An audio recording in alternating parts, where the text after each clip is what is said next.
Did one of the greatest Super Bowl collapses in history actually help the Rams win Super Bowl 56? You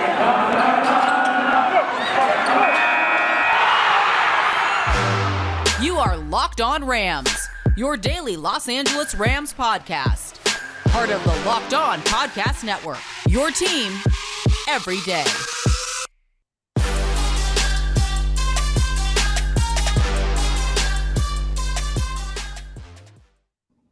Thanks for making Locked On Rams your first listen every day. We are free and available on all platforms wherever you get your podcasts. My name is Travis Rodgers. Make sure that you follow me on Twitter at Travis Rodgers. Of course, you can follow at Locked On Rams and, of course, our YouTube channel at Locked On Rams. And while you're there, why don't you subscribe to all of them, because that's good for you. That's good for everybody.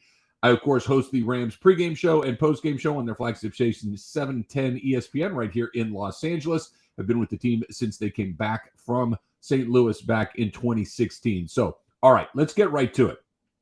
The Rams won Super Bowl 56. They did it by coming from behind after very quickly giving up the lead to start the third quarter, that long touchdown pass to T. Higgins.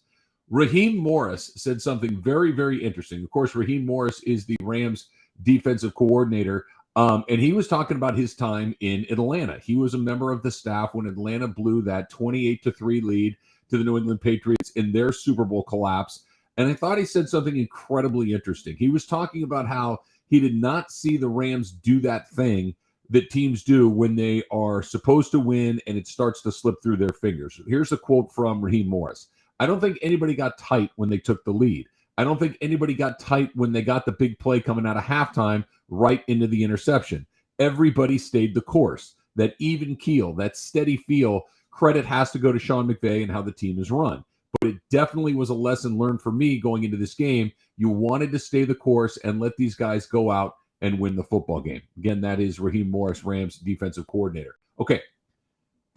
Yes, I couldn't agree more. I think that one of the great traits that this Rams team has, this Rams organization has, and I think Sean McVay has in particular, and this goes back to something that Von Miller said when he came over from the Broncos in the middle of the season.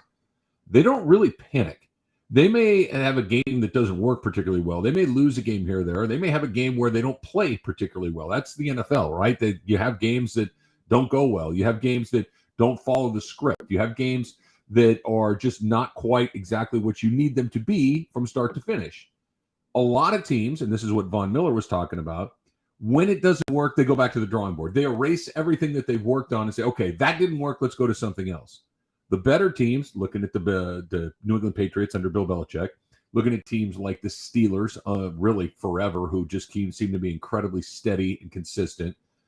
Really good teams don't rewrite their entire identity week to week based on the result. They believe in what it is that they do. They believe that they have a plan that is workable. And that's what Von Miller noticed. And I think that's what Raheem Morris is pointing to right there. That even when the Rams first half was a weird one, right? They got off to a really good start. They were moving the ball pretty well. Then Odell Beckham gets hurt, and then it's kind of stagnated, and it's not working the way that it's supposed to. And instead of just saying, okay, well, let's figure something else out, they continued to do what the Rams do. They continued to play their game. There wasn't a sense of panic in that, hey, we need to do something different because the time is running out. No. They stayed the course. They let Aaron Donald do Aaron Donald things. They let Matthew Stafford and Cooper Kupp do Matthew Stafford and Cooper Kupp things, the same things that they've done all season long. And what's so encouraging about that, and what is so exciting about what's coming next for the Rams is not only does that bode well for their championship that they just won in Super Bowl 56, but I think it's an incredible indicator of how they might be able to compete moving forward. That when you have to lose players, and it's inevitable, you're going to lose guys to free agency, you're going to lose guys to retirement, you're going to lose guys to cap casualties, a million different reasons that guys are going to leave, a million different reasons that guys are going to come in. But just because guys are coming and going doesn't mean that you change your philosophy in any meaningful way. You have a theory, you have a plan, you have an identity that you hear about over and over again, and you stick to it because it works. So let's think about this for a second. The Rams in Super Bowl 53, the one that they lost 13-3 to the Patriots, was kind of your first taste at this. Was this okay, we had a plan, we went in, it didn't work. And instead of deciding to rewrite the entire thing, they changed a few of the pieces along the way, maybe more than a few. They changed the players, but they didn't change about how they go about doing it. They didn't change the way that they play football, the way that the organization is run. The way that the organization is run is we're going to go get star players. We're going to support them with later round draft picks. We're going to find guys in the trade market. We're going to find guys in free agency, and we're going to go for it. Guess what? They're back. They won Super Bowl 56. So I don't know what that offensive line is going to look like by the time Super Bowl is 57, 8, 9, 60 roll around. Who knows, right? But I do know that the philosophy that the Rams have put in place works, and Sean McVay now has that thing in his back pocket that the Falcons were never able to get to, right? Raheem Morris talking about in that 28-3 game that they let slip through their fingers, they never got another crack at it. The Rams were right back, relatively speaking. The Rams were only gone for a couple of seasons before they were right back in the same position, and this time the result was very, very different because they had been through it once before. So now that they've been through it twice, one time successfully, what does that mean for the rest of the teams in the NFL? What does that mean for the Rams? What it means is that they have faith in their procedures, that they have faith in their players, whoever those players might be. And again, Aaron Donald is the great equalizer in a lot of this, right? If you have him, you can really kind of stick to your plan and let him do what he does. Now that they've got a quarterback in Matthew Stafford, who clearly has proven himself as a high-level player, a guy that can win a game for you, if not single-handedly, certainly do everything you need from that position. Now what does that look like moving forward? I think it's incredibly exciting. I think it is an incredibly exciting moment for the Rams to be able to go into any game with any potential outcome, no matter what the scores have, whether you're way ahead, whether you're way behind, whether it's a close game, whether the panic factor that almost always is going to set in. And Raheem Morris was talking about that too, that look, guys get tight, guys tighten up in these moments. This is not supposed to be how it goes. And they stayed strong and they got it done.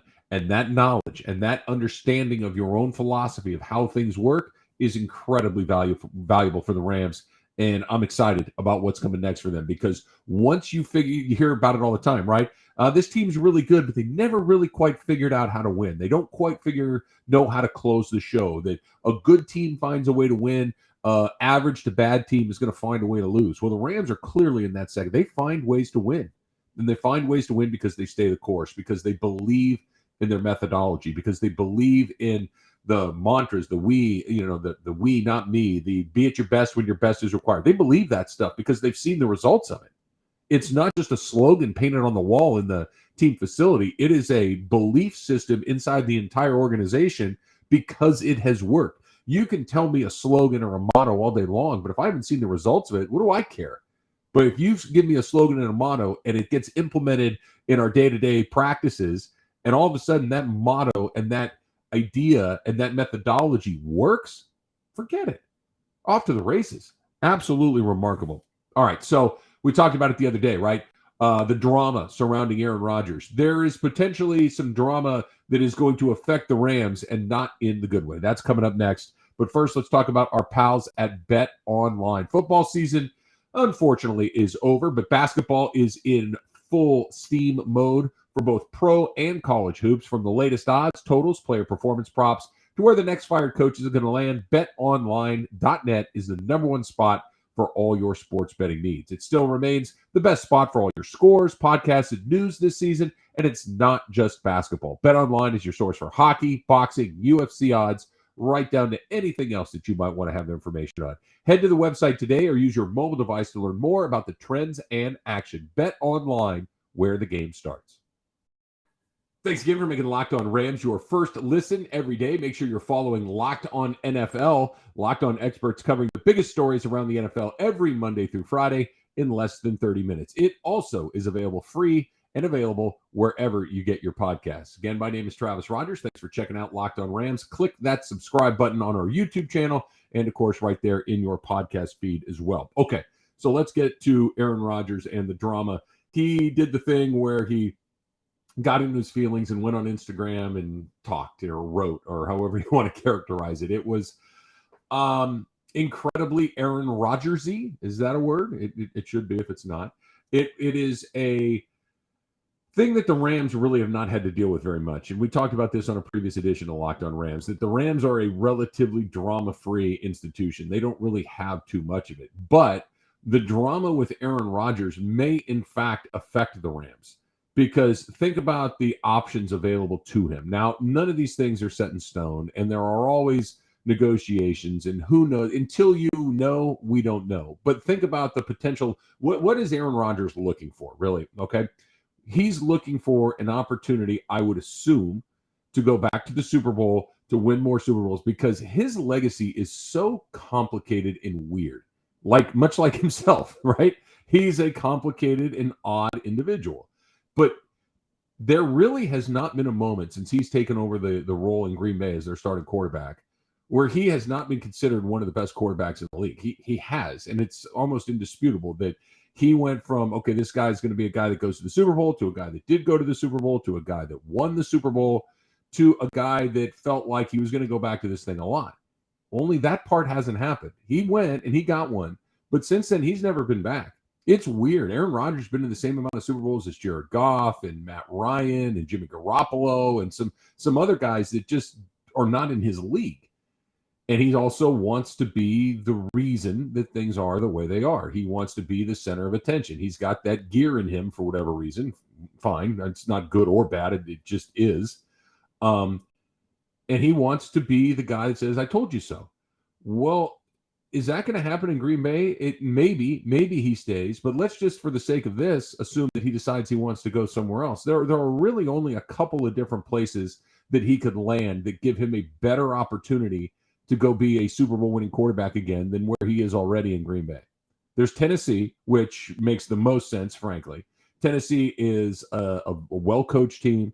They're a good team. They are a quarterback away from being a team that nobody wants to play, right? In the AFC, like we've talked about with Patrick Mahomes and Josh Allen, we just saw Joe Burrow, Lamar Jackson, Justin Herbert. There's a whole bunch of good quarterbacks in that half of the draw. Patrick Mahomes, of course, that maybe you'd rather stay away from. But you get Derrick Henry, you get a pretty good defense. Again, Tennessee was the number one seed in the AFC this year for a reason, because they're very, very good. Throw Aaron Rodgers on that team, okay, makes a lot of sense. So that's probably destination number one if he wants to just go and do the football thing. The one that makes the most sense beyond that, and this is where it affects the Rams, is San Francisco. San Francisco, is the team that really gives the Rams trouble. In Sean McVay's entire career, he's beaten pretty much everybody. Really, there's really nobody. I mean, I'm not saying he's won every game, obviously, but when they go into a game, you're thinking, okay, they got a good chance to beat everybody, maybe with the exception of San Francisco. And when they have had success against San Francisco, why? It's because the quarterback play on the other side is not very good. It's because the quarterback play from Jimmy Garoppolo is lacking.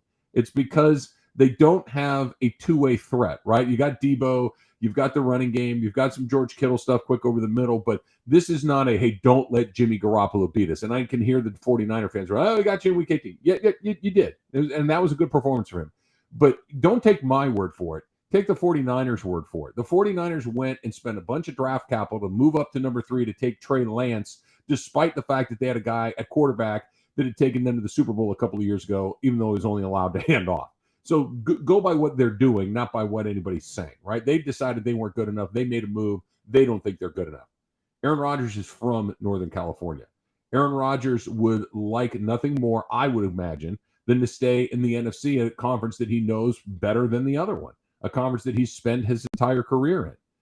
To be able to go, and in a division, quite frankly, where it's you and one other team, where it's you and the Los Angeles Rams. And if all of a sudden the Rams have another high-level quarterback in the division, because think about what's going on with San Francisco, or not just San Francisco, but Kyler Murray and the Cardinals, they're the opposite of what I just described with San Francisco. Kyler Murray and the Cardinals are the team. Yeah, finally. Look, if you're going to pick a team, if it's not Jacksonville to play in that COVID game that they had to do on Monday night, yeah, give me the Cardinals. We always find a way to beat the Cardinals. Seattle is in transition. They are in a weird spot. Russell Wilson may or may not be there. He may go to Pittsburgh. He may go to Tennessee. We'll see what goes there. But that's a team that feels like it's going the other way instead of the good way. That just leaves the Rams and the Niners in the NFC West to kind of knock this thing back and forth for the foreseeable future. The Rams are certainly in a good position to come out on the right side of that.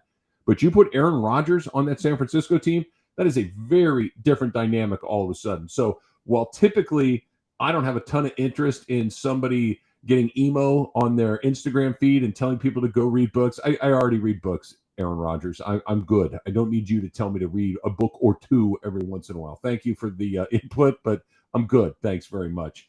I am interested in it because it may affect the Rams. I am interested in it because if he does move, the dominoes that fall after that could ultimately end up being something that is directly impacting the Rams. Tom Brady's in the same boat. Now that Tom Brady's making movies with Sally Field and Rita Moreno, I mean, okay, but we'll see, right? I do think that Aaron Rodgers winding up in San Francisco is a real possibility. Maybe not a great possibility, but certainly one to keep your eye on, and certainly one that would impact the Rams moving forward in the NFC West. All right. So we're getting to that point, right? The combine is just about to start. The draft is just around the corner. And of course, teams are going to be picking players, and that means they're going to be releasing players as well. Do the Rams already have their eyes on their first salary cap casualty? That's coming up next. Okay, so the Rams, like every other team in the NFL, even though they are the Super Bowl champions, it still feels really good to say, have some decisions to make with their roster. And the Rams, perhaps more than any other team in the NFL, don't have a lot of money to spend. They have a lot of money tied up in a handful of guys, and their cap situation is challenging, to say the least. This is part, we talk about the draft picks all the time, right? That because they F them picks in the immortal world of Les Snead have decided to go in a different direction. They're going to pay free agents. They're going to make trades. They're going to pay their star players big money, but that doesn't leave a lot to take care of maybe that second tier. They're going to take care of Aaron Donald. They're going to take care of Cooper Kupp. They're going to take care of players like that. But what about the next guys? And here's a perfect example of this, and this is something that's started to bubble up already. What about Tyler Higbee? What about a player like that? His cap number for the upcoming season is just a little bit over $8 million. Okay. They only have about $21.5 million in cap space to play with right now. Here's the other thing. Tyler Higbee's production this last season was pretty limited. He had a couple of good games along the way, but he had a career low 5.3 air yards per target in 2021. That's down over 2 yards from the first part of his career, through the first 4 years of his career. I like Tyler Higbee. I think he's been a very good player for the Rams since he's come here. But the question you need to ask yourself is, at what price is he a good player? At what price do you keep a guy like Higbee, who's tough, who does a lot of good things, who clearly understands Sean McVay's system? Remember, Gerald Everett was supposed to be the guy that was their tight end, right? The guy that Sean McVay wanted to get. He was their first ever draft pick in the Sean McVay era. Gerald Everett was. Higbee was already here. But Higbee was the guy that ultimately ended up winning that job. This year, he was fairly limited. And you wonder, if this is the year he was limited, what do you have moving forward? Because this was the year that Matthew Stafford was here. This is the year that Cooper Kupp was going nuclear. This is the year that you acquired Odell Beckham Jr. in the middle of the year. This is the year that Robert Woods was having the season that Robert Woods always has, which is really impressive.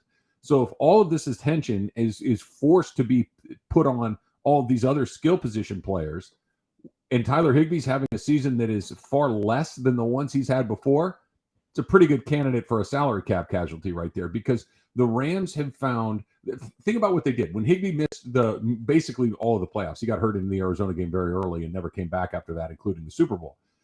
While it wasn't ideal, we talked about Kendall Blanton making a big catch in Tampa. We talked about him making some big catches against San Francisco. Bryson Hopkins comes in the Super Bowl and had to play well after Blanton had some injury trouble. Johnny Munt had missed most of the year along the way. Ben Skoranek, while a wide receiver, was kind of sliding into some tight end sort of sets along the way. It still was pretty darn functional. So if you're talking about, you can save money, go get a guy in the draft, go get a guy maybe in free agency that's a little less expensive along the way and could save some money in the Tyler Higbee spot, doesn't sound like the end of the world, does it? And these are the sorts of adjustments around the perimeter that I think that the Rams are going to continually have to make, doing it the way that they do it. You're going to have to pay Stafford. You're going to have to pay Donald. You're going to have to pay Kupp. You're going to have to pay Beckham if he decides that he wants to come back. By the way, congratulations to him on the birth of his son. These are the things that the decisions need to be made. You can't pay everybody. You can't kick the can down the road forever. You can do it for a while. And by the way, the Rams have done that and to great success.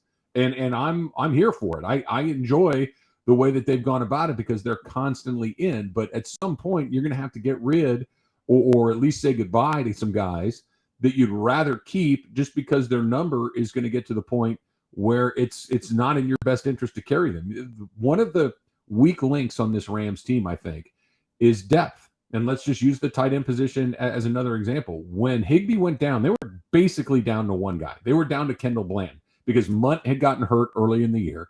And now you're in a position where I don't have anybody else. They were a Kendall Blanton, Bryson Hopkins injury away from not playing with the tight end, which probably is not the way that Sean McVay would like to do it. You have to have some depth, and not just at tight end, but at various positions around the league or around the team. If you can get two guys for the amount of money you would pay Tyler Higbee for one, and both of those guys are nearly as good, I'm going to go to another sport right here, and it's a great example of what I'm talking about. Let's go to baseball for just a half a second.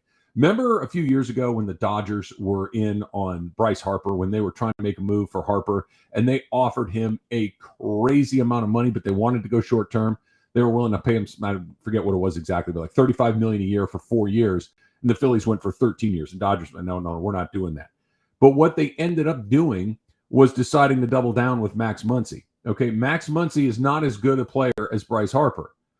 But Max Muncy is close enough that the price that you pay for Max Muncy, which is a fraction of the price of a Bryce Harper, makes a whole lot of sense, because if you only pay Muncy this and you can pay Chris Taylor that and you can pay all of these other players along the way a little bit more to keep everybody else together, and you just don't have that one guy sucking up all the money, that's how the Dodgers went about doing it. And I wonder if the Rams aren't thinking about doing something similar, that while they'd like to keep Higbee, Higbee's probably their first choice at that position. He's been a good player for them.